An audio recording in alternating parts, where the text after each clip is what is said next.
The message arrived on a Tuesday. It came not as a beam of light or strange technology, but as a simple radio transmission aimed directly at Earth's most powerful receiver in New Mexico. The technicians on duty thought it was a prank at first. Then they realized no human could have sent it. "Greetings, people of Earth. We are the Galactic Council and we have been watching." For 3 days, world leaders argued about how to respond. Scientists debated the authenticity. Religious leaders prayed. And ordinary people looked up at the night sky with new eyes, wondering who exactly had been watching them all this time. When the Council's ship appeared in orbit on Friday morning, the debates ended. First contact had arrived whether Earth was ready or not. Jack Porter watched the news from his small apartment in Florida. At 58, the retired Navy engineer had long suspected humans weren't alone in the universe. He just never expected to see proof in his lifetime. He sipped his coffee and listened to the reporter describe the massive ship now visible even in daylight. A sleek silver vessel, longer than 3 aircraft carriers. "They're calling themselves the Galactic Council," the reporter said, her voice steady despite the historical significance of her words. "They claim to represent 27 different species from across our galaxy." Jack's phone rang. The caller ID showed a number he didn't recognize. "Mr. Porter, this is Agent Wilson with the State Department. We need you to pack a bag and be ready in 30 minutes. A car is on its way to pick you up." "What's this about?" Jack asked, though he had a feeling he already knew. "The aliens have requested a delegation of humans to visit their ship. You've been selected."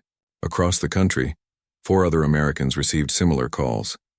In California, Susan Miller was teaching her quantum physics class when 2 men in suits entered her lecture hall.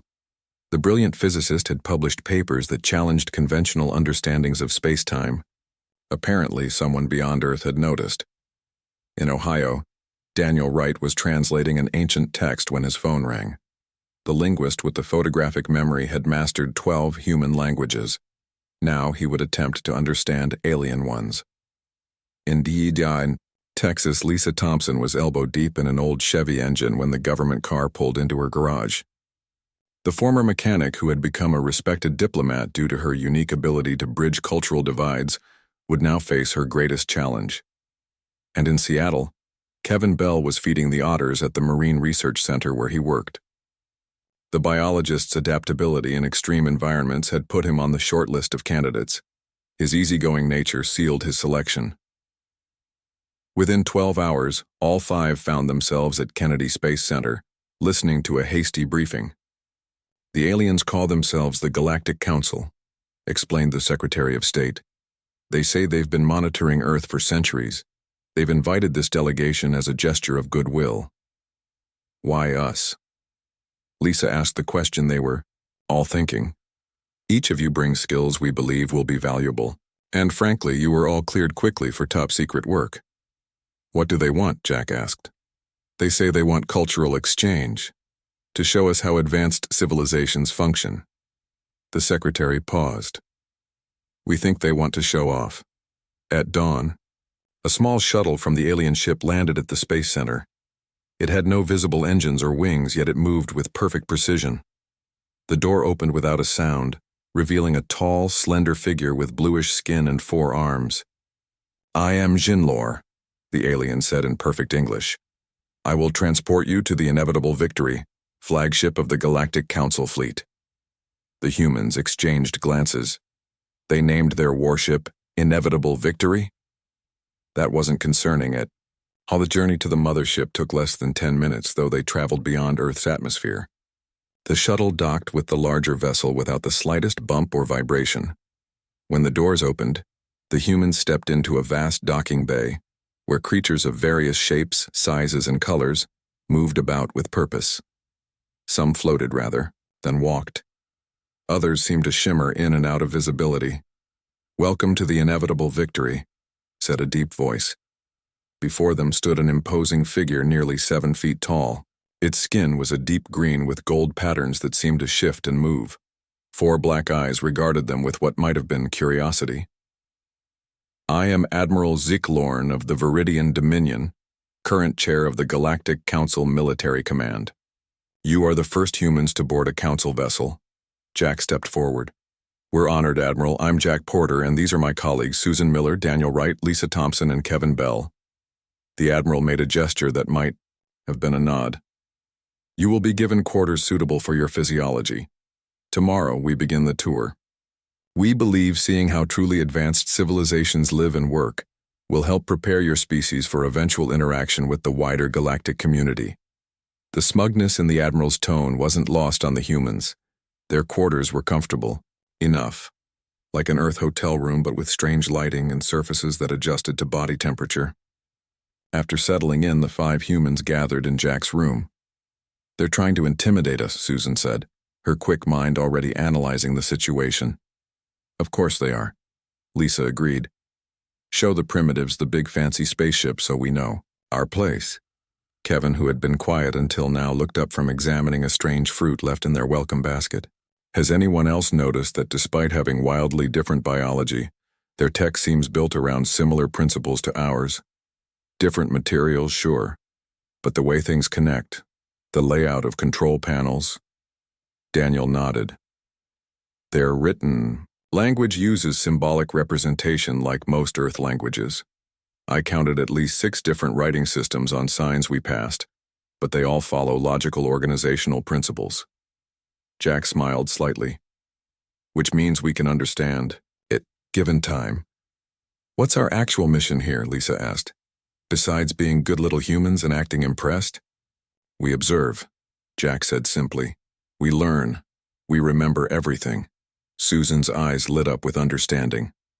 They want to show off their tech. We let them, and we pay very close attention. They don't know much about humans, do they? Kevin smiled. If they did, they'd never let us anywhere near their engines.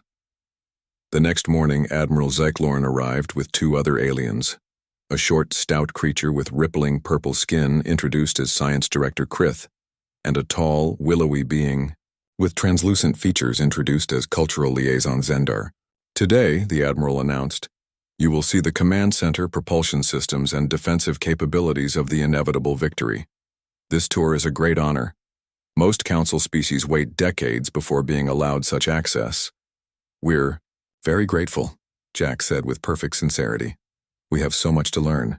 As they followed the Admiral down a corridor of gleaming metal and pulsing lights, Lisa whispered to Daniel, is it just me? Or did he stress defensive capabilities, like he wants to make sure we know they could blow us up? Daniel nodded slightly. Classic intimidation tactic. Susan, walking ahead with Jack, was already taking mental notes of every panel, every junction, every material. Her physicist's mind was racing with possibilities.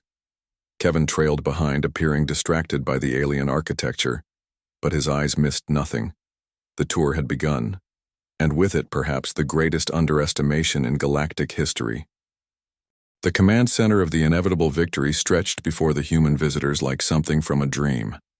Holographic displays floated in midair, showing star systems, ship positions, and data streams that moved too fast for human eyes to follow. Alien crew members worked at stations with no visible controls. They simply moved their hands through light patterns and things happened. This is where we direct all operations, Admiral Zyklorn said, his 4 black eyes blinking in sequence. From here we can control every aspect of this vessel and coordinate with the entire Council fleet.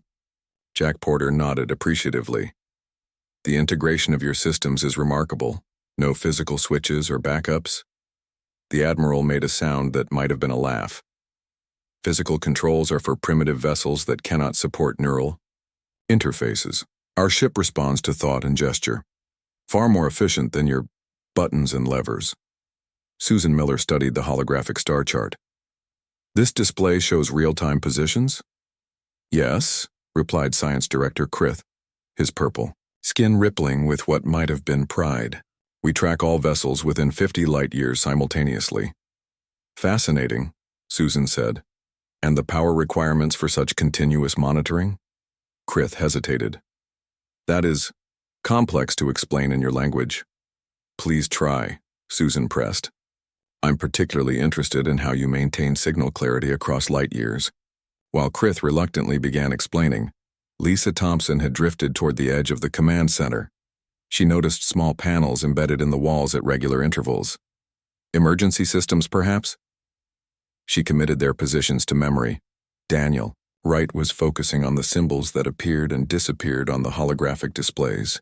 Already his mind was cataloging patterns, seeking the logic of the alien language. He noticed that certain symbols appeared together consistently, command sequences perhaps. Kevin Bell appeared to be simply staring in wonder at the vastness of the command center.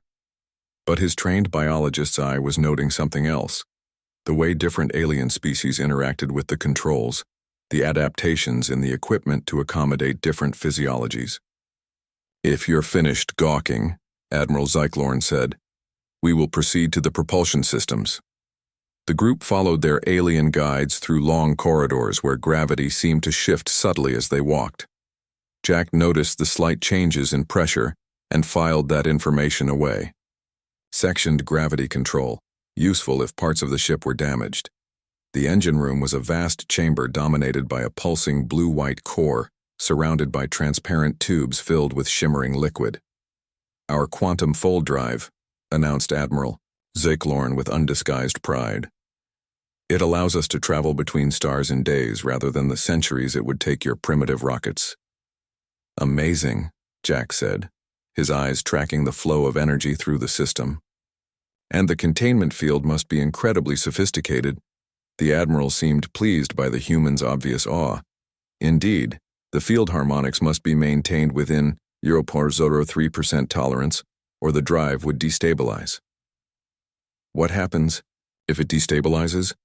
Lisa asked innocently. "Nothing catastrophic," Science Director Krith answered quickly. "Simply a safety shutdown that requires a 12-hour restart sequence." Jack and Susan exchanged a quick glance. "Valuable information." "And these conduits," Susan said, pointing to the transparent tubes. "They carry the exotic matter that fuels the reaction?" "Correct," Krith said. "The matter is processed through these 7 sequential chambers before reaching the core." 7 exactly, Susan confirmed, memorizing the layout. "Is there a reason for that specific number?" The alien scientists launched into a detailed explanation involving dimensional physics.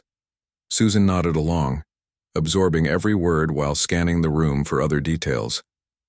Meanwhile, Kevin had noticed something interesting: the metal floor plates around the engine core had a distinct pattern of wear, suggesting regular maintenance access. He casually scuffed his foot near one, confirming his suspicion that they were removable panels. Daniel was watching the alien engineers work, noting how they communicated with each other. He realized they were using at least 3 different verbal languages, but a standardized set of hand gestures that seemed to transcend species barriers. A functional technical sign language. After 2 hours examining the propulsion systems, Admiral Zyklorn announced it was time to view the defensive capabilities. The humans were led to another large chamber filled with holographic displays and what appeared to be simulation equipment.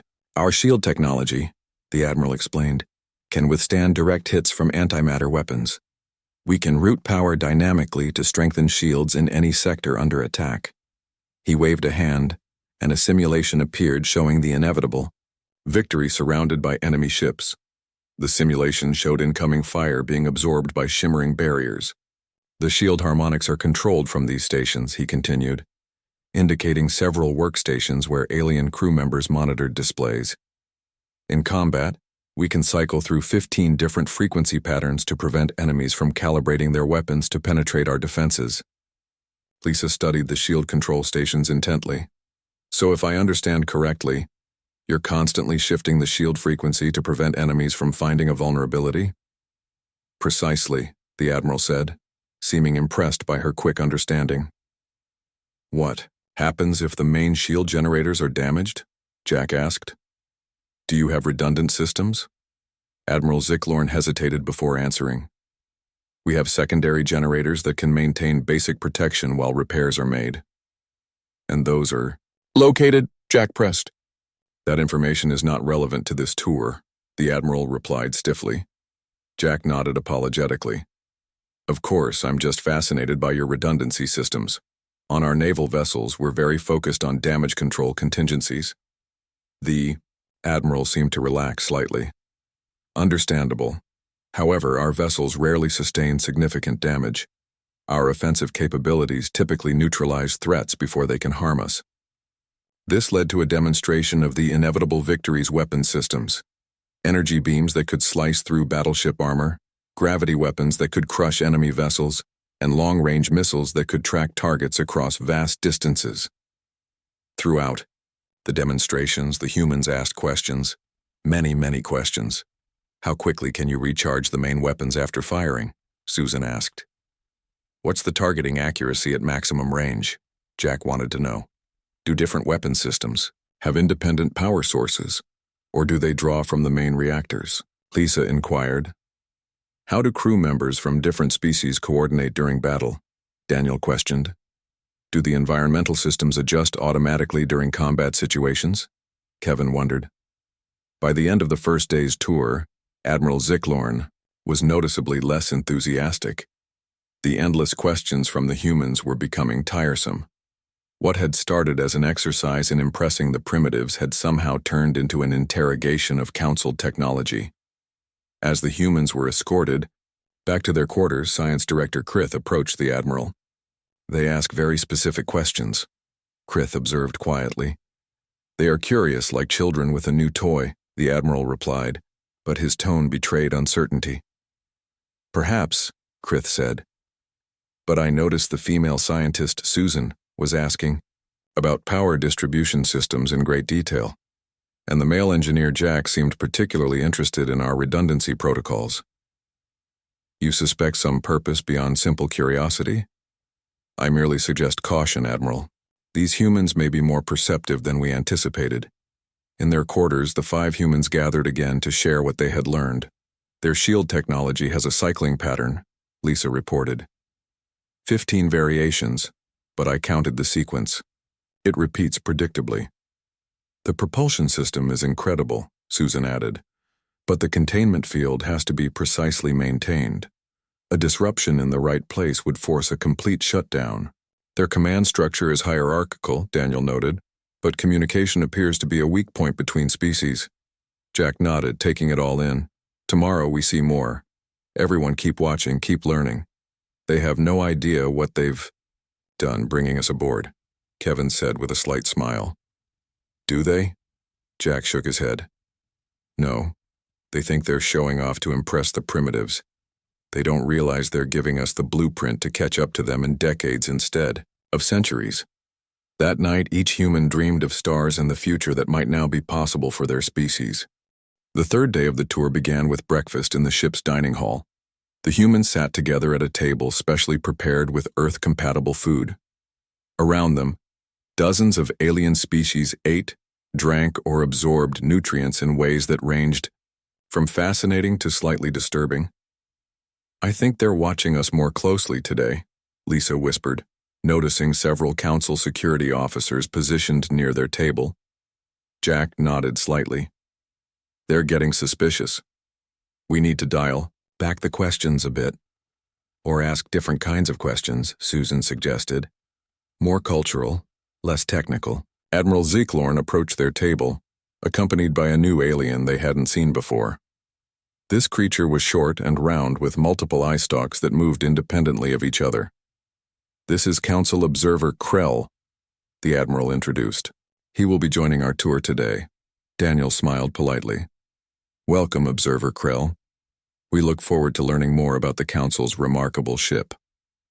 Krell's eye stalks swiveled to examine each human in turn. I'm curious about your species. You ask many questions. Humans are naturally curious, Kevin replied with an easy smile. It's how we learn. Today we will visit the engineering section, Admiral Zicklorn announced. You will see how the inevitable victory's systems are maintained and repaired. The engineering section was a vast space spanning 3 decks. Alien technicians worked on complex equipment while holographic diagrams floated in the air around them. The walls were lined with tools unlike anything the humans had seen before. Science Director Krith led this part of the tour. Our maintenance systems are largely automated. Repair drones handle minor issues without crew intervention. As if on cue, a small floating robot zipped past them, carrying what looked like a replacement part. Very efficient, Jack commented. What about major systems failures? Do you have manual overrides? Krith hesitated before answering. Yes, though they are rarely needed. The ship's AI predicts most failures before they occur. But not all failures? Susan asked innocently. No system is perfect, Krith admitted reluctantly. As they moved through the engineering section, Jack noticed something interesting. Color-coded panels that seemed to indicate different systems. Red panels appeared to be associated with power, distribution, blue with life support, and green with communications. He filed this information away carefully. They were shown the backup generators, waste reclamation systems, and atmospheric processors. With each demonstration, the humans watched and learned. They asked questions, but as agreed, focused more on cultural aspects than technical details. How many different species typically work in engineering? Kevin asked. Are there special accommodations for different physiologies? Lisa wondered. Do you use standardized symbols across species for emergency procedures? Daniel inquired. These questions seemed to relax their alien guide somewhat. Perhaps the humans were simply interested in how the Council functioned as a multi-species organization. Then they reached the secondary cooling system control room. A group of alien engineers was working frantically at a control panel. Lights flashed on displays and warning symbols appeared in the air. What's happening? Jack asked, immediately alert. Admiral Zeke Lorne and Science Director Krith exchanged glances. A minor malfunction in the cooling system, Krith explained dismissively. Nothing to concern yourself with. But Jack could see it wasn't minor. The aliens were struggling to contain the problem. One of the displays showed rising temperature levels in a nearby section. Sir, Jack said to the Admiral, I worked on cooling systems for nuclear submarines. Maybe I can help? This technology is far beyond your understanding, the Admiral replied stiffly. One of the alien engineers made a sharp sound of frustration. The cascade is spreading to Section 12. We can't isolate the fault. Jack stepped forward before anyone could stop him. He studied the displays for just a moment, then pointed to a diagram floating in the air. You have an auxiliary line here, yes? He asked. If you reroute through this junction and bypass the main conduit, you can stabilize the system until repairs are made. The alien engineers stared at him, then at each other. After a moment of hesitation, one of them made adjustments based on Jack's suggestion. The warning lights changed from red to yellow, then to green. The temperature readings began to drop. It worked, the engineer said, surprise evident in their voice. Jack shrugged. Basic thermodynamics. The principles are universal even if the technology is different. Admiral Zicklorn's four eyes blinked rapidly. How did you understand our cooling system so quickly? I've been paying attention during the tour, Jack said simply. Your systems are more advanced than ours, but the fundamental principles are similar. The Admiral and Observer Krell exchanged a long look. Something had just changed in the dynamics between humans and the Galactic Council. The tour continued, but there was a new tension in the air. The alien guides were more careful about what they showed and explained. Observer Krell's eye stalks followed the humans constantly, watching their reactions and noting their questions. Later that day, they were shown the ship's defensive simulation room, where Council crews trained for combat scenarios. One of the alien officers was demonstrating a tactical simulation when an error appeared in the programming. System error, announced the ship's AI. Simulation parameters invalid. The officer tried several commands, but the error persisted. Daniel, who had been quietly observing the alien computer interfaces for days, stepped forward. Excuse me, he said politely. I think I see the problem. Your syntax includes a recursive loop that's creating the error. The alien officer looked at him in disbelief. How could you possibly know that? You don't even understand our language. Daniel smiled slightly. I've been studying your command symbols. They follow logical patterns similar to programming languages on Earth. This symbol here, he pointed to a floating character, appears to be terminating the sequence prematurely.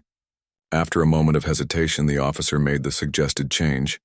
The error message disappeared and the simulation resumed normally.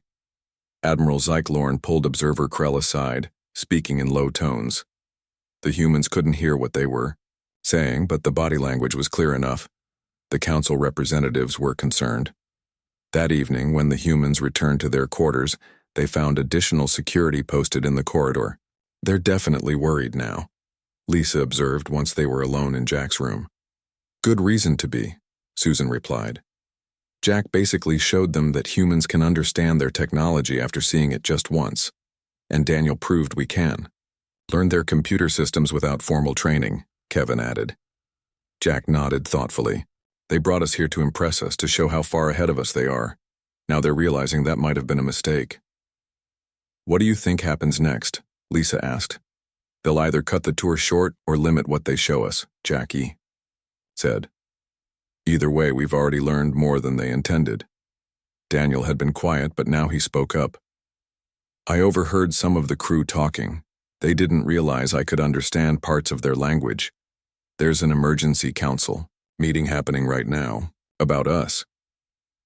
The 5 humans looked at each other. Their mission was working almost too well. The Galactic Council had wanted to humble humanity by showing off their advanced technology. Instead, they were beginning to fear just how quickly humans could learn. Tomorrow will be interesting, Jack said simply.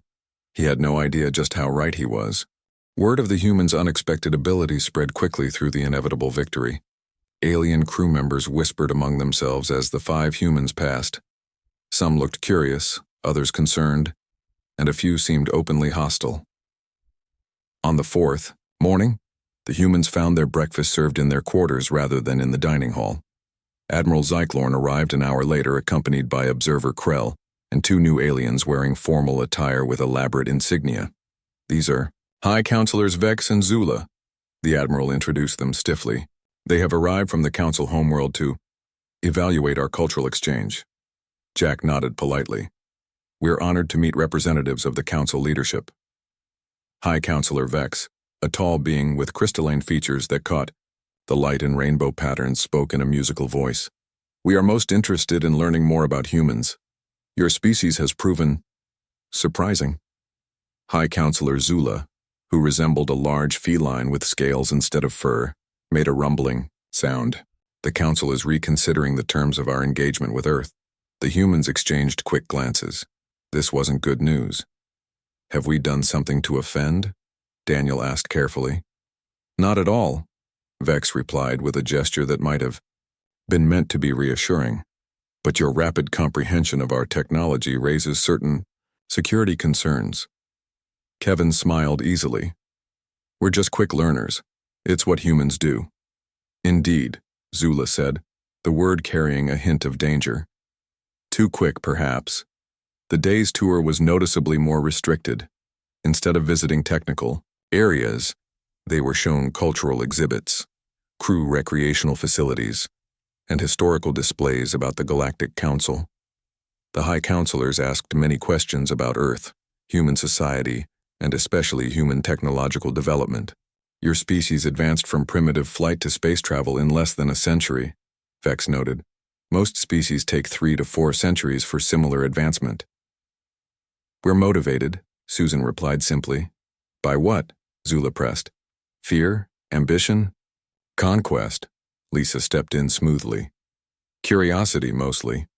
Humans always want to know what's over the next hill or around the next star. During a break in the tour, the humans were left in a garden area designed to provide relaxation for the crew. Plants from dozens of worlds created a peaceful environment, with strange but beautiful colors and scents. They're scared of us, Kevin whispered once they were alone. Not just scared, Jack replied quietly.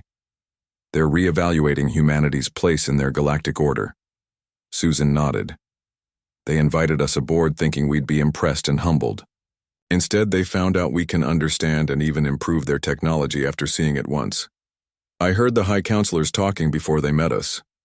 Daniel added, some council members are calling for immediate isolation of Earth until they decide how to manage us. Manage us? Lisa frowned. We're not a resource to be managed. To them, we might be, Jack said grimly. A potential threat or a potential asset? Their conversation was interrupted by the return of their guides. The afternoon continued with more cultural displays and less technical information. The humans played along, asking appropriate questions and showing interest in council history and customs. That evening, they were invited to a formal dinner with the high counselors and ship's officers. The dining hall had been transformed with decorations and special lighting. Representatives from at least 12 different alien species were present, all wearing formal attire. The humans had been provided with appropriate clothing for the occasion.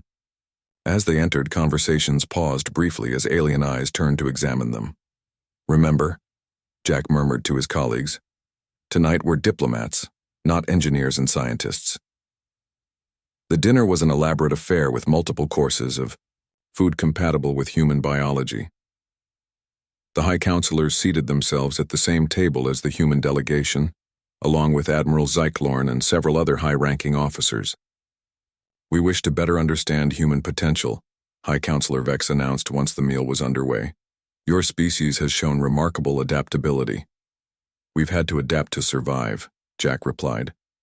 "Earth has many environments and challenges. And yet you fight among yourselves," Zula observed. "Your history is filled with conflict." "We're working on that," Lisa said with a smile. "Unity is a process, not an endpoint." The conversation continued politely, but with obvious purpose. The council representatives were assessing humanity's threat level and potential place in galactic society. Then something unexpected happened. Kevin, who had been the quietest of the human delegation, studying the ship's environmental systems, rather than its weapons or engines, spoke up about the strange plant centerpiece on their table. "This flower is remarkably similar to Earth's coral polyps," he observed, leaning forward to examine it more closely. "The way it filters nutrients through these tendrils, it's using the same principles we see in our ocean ecosystems." "Science." Director Krith seemed surprised by the observation. "Yes, it's a xantharian filter bloom. It processes toxins from the air." Kevin nodded thoughtfully. "Our ship environmental systems use mechanical filters, but they're much less efficient than biological ones like this." He took a napkin and quickly sketched something. "If you integrated this biological principle with your ship's atmospheric system..." He slid the napkin toward Krith. The alien scientist examined the sketch, eyes widening. After a moment, Krith passed it to Admiral Zyklorn, who studied it intently. "This would improve our air recycling efficiency by nearly 23%, Krith said, surprise evident in their voice. The room grew quiet. The biologist, the human who had seemed least interested in their technology, had just casually redesigned one of their environmental systems over dinner.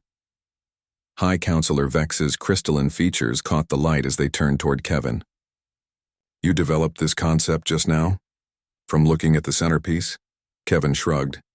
"It's just an application of biological principles to mechanical systems. Nature usually has the most efficient solution if you know how to look for it." The silence that followed was profound. The council representatives exchanged glances that contained volumes of unspoken concern. Later that night, long after the humans had returned to their quarters, the High Counselors and Admiral Zyklorn held an emergency meeting. Observer Krell's report was not reassuring. "Each human has demonstrated extraordinary adaptive intelligence," Krell reported. "The engineer understands our systems after merely seeing them. The physicist grasps our theoretical principles instantaneously. The linguist learns our languages and computer codes without formal instruction. The diplomat intuitively comprehends our technology's vulnerabilities. And now even the biologist redesigns our environmental systems over dinner. This was supposed to be a demonstration of our superiority," Admiral Zyklorn said bitterly. "A way to humble them before offering limited council membership." High Counselor Zula made a low growling sound. "Instead, we have shown them everything they need to advance their technology by centuries in a matter of days." "We shared no technical specifications," Science Director Krith protested. "No blueprints, no formulas, no access to our databases. We didn't need to," High Counselor Vex replied softly. "We showed them what was possible. For humans, it seems that is enough." In their quarters, unaware of the crisis meeting taking place, the 5 humans prepared for sleep. One more day, Jack said quietly. Then we go home with everything we've learned. Will they let us go? Lisa wondered. They know what we've seen and understood. They have to, Susan replied. Keeping us would be an act of war against Earth. Besides, Kevin added with a slight smile, I think they want us off this ship as quickly as possible now. They all laughed softly at that. The Galactic Council had invited them aboard to impress them. Now the Council couldn't wait to get rid of them. None of them could have predicted what would happen next. On the final morning of their stay, the humans woke to find their ship quarters locked from the outside. Jack tried the door controls with no success. I don't like this, Lisa said, attempting to use the communication panel. It's not responding. They're isolating us, Daniel observed. Something changed overnight. 20 minutes later, the doors slid open. Admiral Zyklorn stood there with 6 security officers carrying what were clearly weapons. The Council has reached a decision, the Admiral announced without greeting. Your tour is concluded.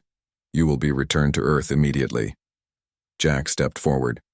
Has something happened, Admiral? Please gather your belongings. You leave. In 30 minutes. The Admiral's tone left no room for discussion. The humans exchanged glances but did as instructed.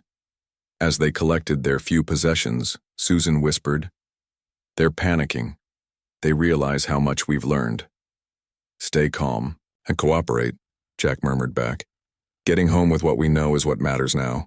Under heavy guard, they were escorted to a shuttle bay different from the one they had arrived in. This one was smaller, with only maintenance crews present. No other Council representatives came to see them off. As they boarded the shuttle, High Counselors Vex and Zula appeared.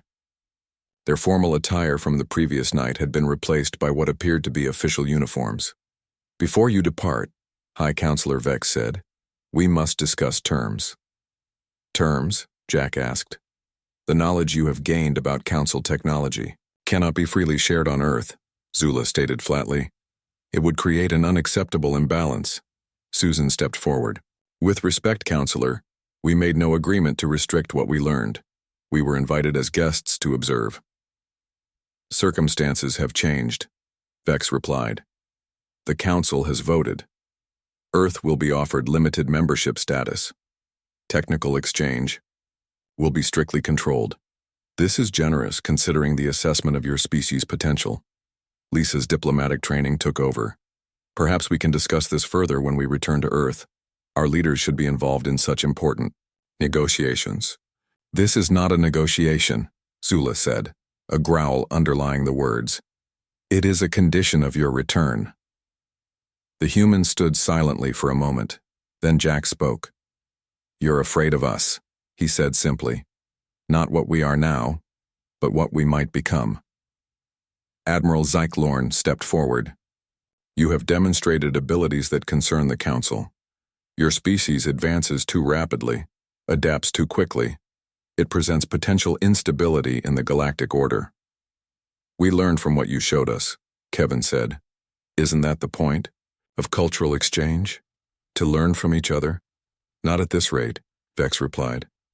Most species require decades to understand the principles you grasped in days. Daniel smiled slightly.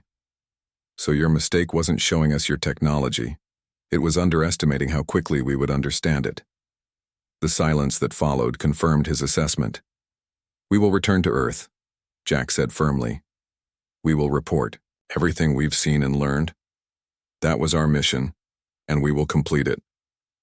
Then perhaps you should not return at all, Zula suggested, voice low and dangerous.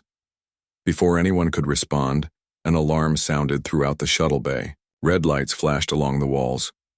Emergency in Section 4, announced the ship's AI. Containment breach detected. Admiral Zyklorn raised a communication device. Report. Admiral, came a panicked voice. The quantum fold drive is destabilizing. The containment field is fluctuating beyond safety parameters. The Admiral turned to his security team. Get to engineering immediately. To the High Counselors, he said, we must address this. It could threaten the entire ship. What about the humans? Zula demanded. Keep them here under guard, Zyklorn ordered, already moving toward the exit. We'll decide their fate after this crisis is resolved. 2 security officers remained, weapons trained on the humans as the others rushed away. They're going to have a hard time fixing that, Susan whispered to Jack. If the containment field is fluctuating, they'll need to manually recalibrate the harmonics. Jack nodded slightly, which means accessing the 7 sequential chambers we saw in the engine room. What's happening? Lisa asked softly. A convenient emergency, Jack replied, his voice barely audible. One that will keep the command crew busy for at least 12 hours, according to what they told us about restart procedures. Kevin raised an eyebrow. Convenient indeed. The minutes passed slowly. The 2 guards watched them nervously, clearly anxious about the emergency elsewhere on the ship. Then one guard's communication device chimed. He listened, then spoke quickly to his companion in their native language. Daniel, who had been studying, their language caught enough to understand. They're being called to help, he whispered to the others. The situation is worse than expected. Sure enough, the guards conferred briefly, then one spoke to the humans. You will remain here. The shuttle bay is locked. We are needed elsewhere.